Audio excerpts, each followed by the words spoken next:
Welcome to my presentation called The Will and the Way, which is going to outline the various different cooperative education programs that Ontario offers. I am studying my additional qualification in cooperative education, and this is one of the course requirements. So before we begin talking about the other cooperative education programs, it is important for me to explain I am not talking about the regular co-op. So for the large majority of students that take co-op, they begin at the beginning of the year, and their co-op class lasts the whole term if it's a semester at school, or the whole year if it's a non-semester at school. And those co-op classes are offered for full-time students. They come and they do about 3 weeks of pre-placement learning, and then depending on how the school schedules it, they often have a few days a month where they come back to school in addition to assignments that they do, like reflection logs each week. These students usually either have a morning co-op or an afternoon co-op. So they'll go to class all morning and go to their placement in the afternoon, or vice versa. And they normally get 2 credits and each 110 placement hours per credit. And for the large majority, all of it is non-paid work. There can be exceptions to the non-paid. If it is a unionized environment, for example, there will have to have payment just for union rules. Now, some common things that I just wanted to get out of the way before I talk about each type is that the new curriculum document that came out in September of 2018 has to be followed for all the courses. So I didn't put that on all the slides. We're going to just assume you're going to accept that as a fact for all the courses. Same as the fact that if a student is under 18, they actually need their parents' permission to take any one of the cooperative education options. And school boards must really think carefully about what they can offer in relation to what resources they have. If you are going to be doing a summer cooperative education program, do you have staff that are qualified in that can offer that? Do you have spec ed staff that's available if you are going to have any students on IEPs? Each program is going to have their own way of application, so the students have to apply for whatever program is set out in their board documents. There is a way to apply for summer school. There are certain dates that have to be met.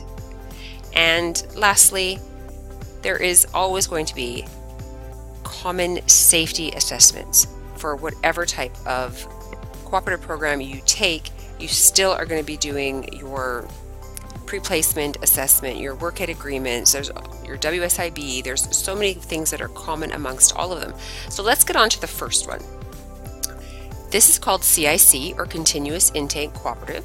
So remember I said generally they always start at the beginning of the year. Well, you may offer as a school board or as a school this CAC program, which means students can actually jump into the co-op at any time in the year. This works really well for part or full-time students. You may have a student that only needs 2 credits to graduate or 3 credits to graduate. They don't need to be full-time. They may be at risk. The student themselves might want to take it, or the administration or guidance or a member of the student success team may recommend that they take co-op as a way to perhaps finish their OSSD, or it just might work better for them. And those students will need to be interviewed by the co-op teacher. This is the area that I actually work in right now. We're having students start their co-ops whenever we get them in an alternative education setting, and it works really well for that. So why would a student start in the middle of the year? Well, sometimes the family moves and you only get the student in November. Sometimes the student has a health issue. They may miss a month of school, 2 months of school for a concussion or something. And so the fact that we have this alternative way to jump back into school is a great option for them. The majority of my students are at-risk students, usually for behavior or attendance reasons, so they all come to my alternative ed site, and we will still be able to enroll them in a CIC program. Also for students who have left school, like we call them early leavers, it is important to note they will need to have a course credit tied into. And sometimes we have students with financial needs. So these students might need to work for whatever reason. They could be 18 years old, living on their own, and an alternative setting like the CIC that we offer will suit them best. Remember, generally I said co-op placements are not always paid, but they can be, and the one that we run, actually most of our students are. It is important to know that all the students are going to require online access, so some kind of a device and reliable internet. The second type is night school. So if students are enrolled in a day school program, they must get their day school principal to sign off that they're allowed to do a night school co-op. This is the only one that I've seen that has a 90-hour requirement. Remember on the earlier slide I said it was 110 hours. In this case it's only 90 hours, but the teacher needs to ensure that the program involves the same amount of work as a day school. And when you're offering night school co-op, the board should ensure that alternative e-learning modules are offered, because you're going to have students that are not going to be able to come in the day to get the assignments done. So something like the use of a Google Classroom to get all of your co-op assignments done would be ideal. So who does night school? Well, maybe a student really wants to do co-op, but they have a full day school. There's no room. Or, this is probably the most popular, there are some industries that come alive at night. Think about musical theater for one of them. Most performances are in the evening. You may have students that are enrolled in, the specialist high school majors program, the SHISM, maybe even something like in the arts. Therefore, a night co-op is going to work much better for them. Again, you're going to have early leavers who want to come back and finish up. They can only do it at night. And again, some students are already on their own and they are going to need to work, and this allows them to earn some money while getting their co-op credits, but it needs to be differentiated from their regular or part-time work. Summer school. As I already alluded to, one of the first things the school board needs to ensure is that it has qualified co-op teachers. There are some extremely interesting summer co-op programs like the Junior Ranger program. I grew up in a town that offered that one. What a great program it is, offered by the M&R. Summer school can definitely lead to employment for future summers, or perhaps part-time employment in the academic year, so students are interested in that. Boards must determine if they are going to have any 2-credit QM programs that will extend beyond the 4-week summer school. Summer school is usually, the month of July, but if a student's placement is going to go into August, the board is going to have to make sure they have a teacher available to do the monitoring, to do the final credit granting, etc. And again, like I've already said, you need to have the e-co-op opportunities available in a virtual setting for these types of students. Who's going to take summer school? Well, if you're interested in Junior Rangers, you're going to take summer school.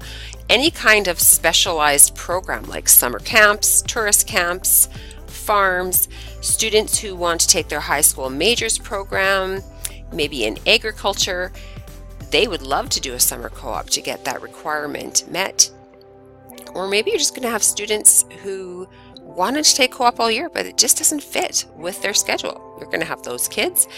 And again, you may have students with financial needs, and you must ensure that the placement is different than their regular summer work. Continuing ed. So these are our mature learners.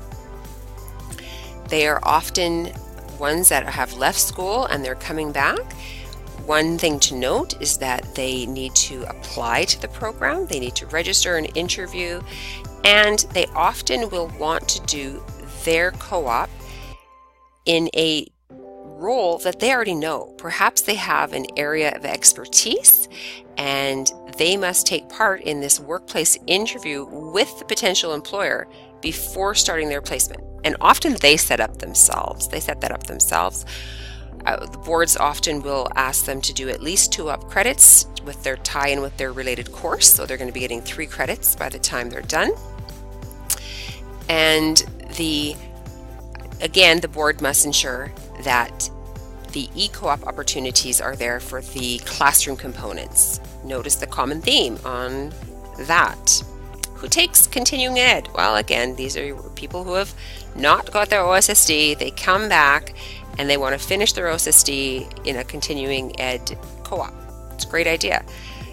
We have so many new immigrants to Canada, and one of the big stepping stones is to get into a job. You need Canadian work experience. Well, cooperative education placements will provide that Canadian work experience and will also help with their English skills if that is a issue.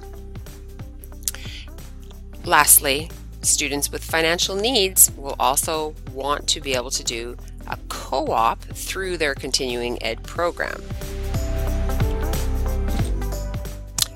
Last one is our virtual cooperative education, otherwise called e-co-op. Now, this one I found really interesting. Students are going to complete all or part of their placement remotely.